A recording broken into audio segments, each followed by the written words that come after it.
Praise the lord. అతి శ్రేష్టమైన యేసుక్రీస్తు నామములో మీ అందరికీ ఉదయకాలపు శుభాలు తెలియజేయుచున్నాను.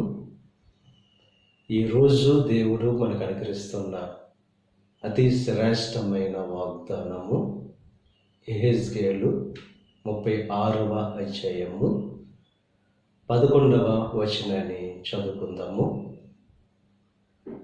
మునుపటి కంటే అధికమైన మేలు మీకు కలుగజేసేదను.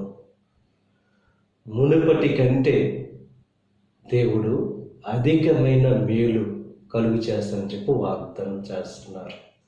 మిమ్మల్ని విస్తరింపచేసి అభివృద్ధి చేస్తానని చెప్పి దేవుడు వాగ్దానం చేస్తున్నారు. గత సంవత్సరాల్లో, గత నెలల్లో దేవుడు జరిగించిన కార్యాల కంటే, మేలుల కంటే అధికమైన మేలు ఆయన కలుగు చేస్తాడని చెప్పి ఈరోజు వాగ్దానం చేస్తున్నారు.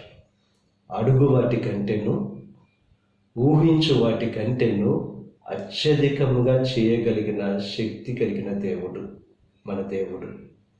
ఉదయకాల సమయంలో విశ్వాసం, నమ్మకం అనేది ఉంటే గత దినాల్లో దేవుడు చేసిన మేలుల కంటే అధికమైన మేలులు ఈరోజు దేవుడు కలుగు చేస్తాడు. ఆ విశ్వాసం, నమ్మకం కలిగిన వారుగా ఉంటూ దేవుడు కలుగు చేసే అధికమైన మేలు పొందుకొని విస్తరింపబడి అభివృద్ధి చెందవలసిందిగా ప్రభు పేరట మిమ్మల్ని కోరుతున్నాను. దేవుడు మిమ్మల్ని దీవించి ఆశీర్వదించి మునుపటి కంటే దేవుడు అధికమైన మేలులు మీకు అనుగ్రహించును గాక. ఆమేన్.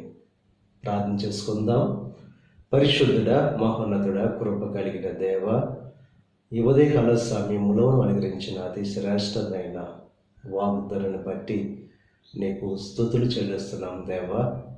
మునుపటి కంటే అధికమైన మేలులు కలుగు చేస్తామని చెప్పి వాగ్దానం చేస్తాం. ఈ వాగ్దానం ప్రతి ఒక్కరి జీవితంలో నెరవేర్చండి. ఈ ప్రార్థనలో ఏకీభిస్తున్న ప్రతి ఒక్కరిని దీవించి ఆశీర్వదించండి. ఈ రోజు తలపెట్టిన ప్రతి కార్యాన్ని సఫలం చేయండి. వారి రాకపోకల్లో నీకు సహాయం అనుగ్రహించండి. బలహీన పరిస్థితుల్లో ఉన్న వారిని స్వస్థపరచండి.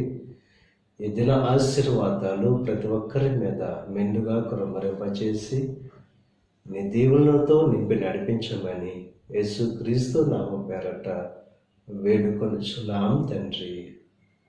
ఆమేన్. తండ్రి, కుమార, పరిశుద్ధాత్మ